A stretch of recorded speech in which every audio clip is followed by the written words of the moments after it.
big brother. And then she saw him. Once her eyes found him, she couldn't believe she hadn't noticed him straight away. His head was clearly visible above the throng, his coal-black hair gleaming as a mirror ball passed over it, his white t-shirt fluorescing under the ultraviolet light. Tall Matt, they called him at school, to distinguish him from the 5 others in his year with the same name. Hot Matt, Specky Matt, Arsenal Matt, Geordie Matt, and Matt Jones. But as far as Abbie was concerned, he was the only Matt who mattered. The only Matt in the world. The only boy in the world, even. Abbie felt as if she might be sick, or faint, or as if her head might simply come loose from her body and drift up to join the cloud of helium balloons bobbing against the ceiling. But she found herself moving, treading carefully across the room, threading her way through the crowd. Her shoes were digging into her feet, but still she felt like she was walking on air. He had his back to her. She could see his bony shoulders, stooped as they always were, as he bent his head to catch what the girl next to him was saying. The pretty girl. Abbie felt a lurch of jealousy as she noticed the girl's curtain of honey blonde hair, the flash of her white, even teeth as she giggled at something Matt had said. But her jealousy and apprehension melted away the second he turned and saw her, breaking away from the group to come and meet her. His face broke into a huge grin, his smile looking almost too wide for his narrow face, as always. His eyes were lighter than his hair, and crinkled at the corners as if he was laughing at some private joke. There were deep dimples in both his cheeks, and she wondered what it might feel like to run her fingers down them.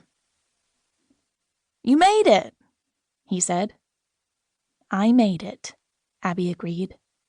There was no way she was going to confess to the lie she'd told her mum and dad, or admit that, if they'd known she was planning to attend a house party held while the host's own parents were away in Santorini, she'd have been as grounded as a grounded thing. "Got a drink?" Abbie nodded, holding out her half-empty bottle of Smirnoff Ice. Matt reached out his own beer and they clinked, the rims of the 2 bottles meeting like a kiss. "Want to dance?" he asked. "Sure." To her surprise, her voice sounded steady, casual even. "I'm a crap dancer, though," he warned.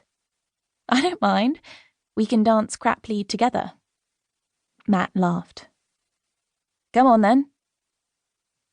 He hadn't been joking. He was a crap dancer. His legs were too long and he didn't know what to do with his hands, so they either hung awkwardly by his sides or flapped goofily up by his shoulders. But Abbie wasn't much better. Her shoes were too high and her jeans were too long, and she had to keep hoiking up the strap of her top as it slipped down over her shoulder. But neither of them cared. As Destiny's Child blared from the speakers, telling them that they had to work their jelly, they just stared at each other, moving their bodies more or less in sync with the music, grinning at each other. They might as well have been the only 2 people on the dance floor. The track ended and another began, and Matt's eyes didn't leave Abbie's face. They kept dancing through Lady Marmalade and Where the Party At, and then the music changed again to a slow song, Yellow by Coldplay. Abbie's stomach somersaulted. Was he going to take her in his arms and sway slowly with her to the music, as she could see other couples doing? But Matt just said, "Another drink?" Abbie nodded dumbly, and he faded quickly away through the crowd. She stood there alone for a moment, all her bewilderment and awkwardness flooding back. Perhaps he hadn't really wanted to dance with her and was just being kind.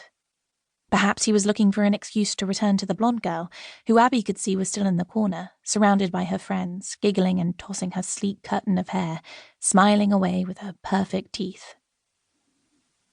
If he didn't want to slow dance with her, perhaps he didn't fancy her after all. But seconds later, Matt was back. "There's no more Smirnoff Ice, so I got you a Bacardi Breezer." "Thank you." He looked at her, serious all of a sudden, his smile dialed right down from a grin to something more tentative. Abbie felt a cold jolt of worry hit her stomach, along with the first swallow of